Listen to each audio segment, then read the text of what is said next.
Hi children, it's Grandma Carla, and we're reading more of our stories of the Pilgrims, and today we're going to read A Savage Attack. It grew colder and colder every day, but still the Pilgrims had not found a good place to build their homes. So Governor Carver, William Bradford, Captain Standish, and others again sailed away in their boat. They carried guns and axes, blankets, and enough food to last them many days. It was December now, and the bay was full of ice. The driving snow and the sleet cut their faces and froze on their clothing. Some of the men nearly died of the cold. Every day they went ashore to see if there was a good place to settle. There were so many things to think about at this time.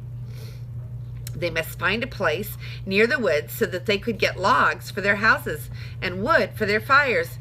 Yet the forest must not be too near, for they must have a clear space in which to plant their grain.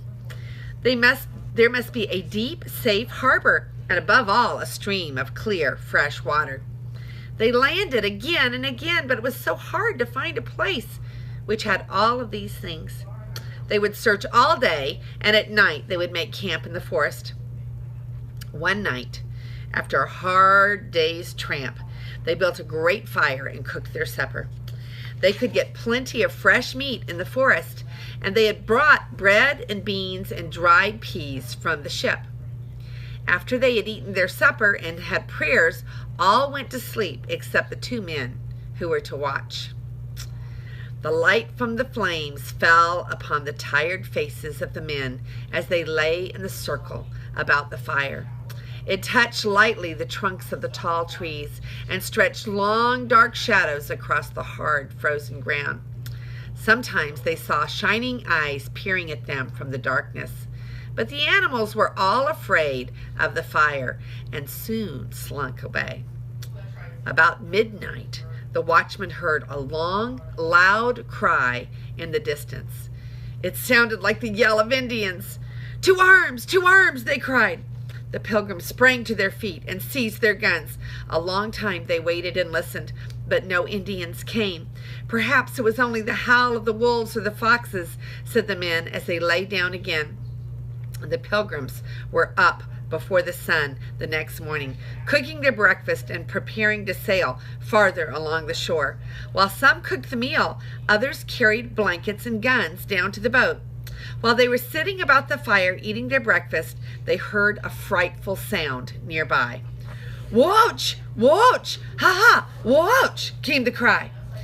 The Pilgrims sprang to the boat for their guns. They fired several shots into the forest, thinking to frighten the Indians, but on they came. Nearer and nearer sounded the cry, "Watch! Watch! Ha ha! Watch!"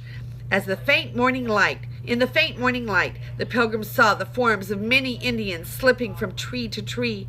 Then whiz, whir, whir sounded the arrows as they flew thick and fast. Two of them stuck in John Helen's coat, and one struck Captain Standish above the heart, but he had his armor on, and the arrow did no harm.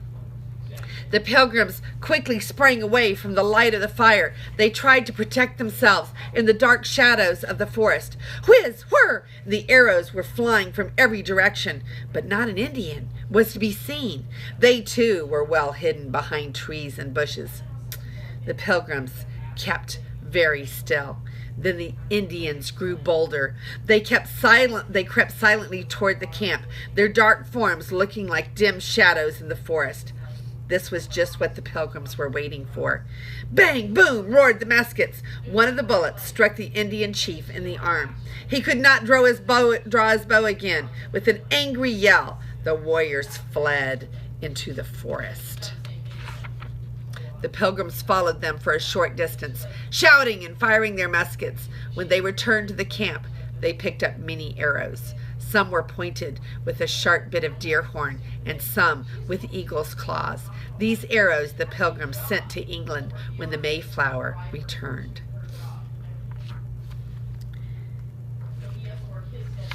So there's no pictures of the savage attack. Okay, but here are our questions. It says, copy only the sentences that are true. The Pilgrims had not yet found a good place to build their homes. The Pilgrims had not yet found a good place to build their homes. Number 2, they wanted a place where the forest was all around them. They wanted a place where the forest was all around them. Remember, copy the ones that are true. The men brought bread and beans and peas from the ship to their camp. The men brought bread and beans and peas from the ship to their camp. About midnight, the watchman saw an Indian. About midnight, the watchman saw an Indian. John Hallen's coat was struck by 2 arrows. John Hallen's coat was struck by 2 arrows. The Pilgrims ran after the Indians deep into the forest. The Pilgrims ran after the Indians deep into the forest. The Pilgrims sent the arrows to England. The Pilgrims sent the arrows to England. And this is Grandma Carla, and I love you.